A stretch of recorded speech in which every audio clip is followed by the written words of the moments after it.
एक साधा सायकलवरून जाणारा शेतकरी माणूस जो सर्वांना दुधाची विक्री करत होता, त्या शेतकऱ्याच्या प्रवासाची ही कथा आहे.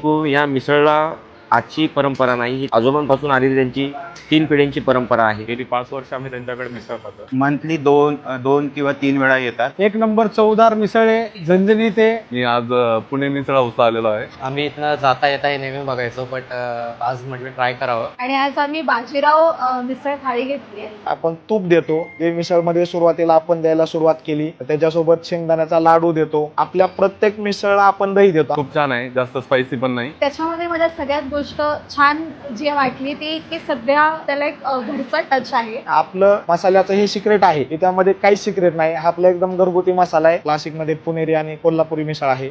Highly satisfied with the service and taste of the food. तो मिसळ हे एक पूर्णान्न आहे. मी प्रेफर करीन की तुम्ही नक्की इकडे यायला हरकत नाही. पुणे मिसळ हाऊस मध्ये मी आबा काळे आपलं सहर्ष स्वागत करतो. TP रोड एरंडवणे येथे म्हात्रे पुलाजवळ 4 टेबल वेटिंगला. देशमुख 7 घ्या 83, देशमुख 7 83.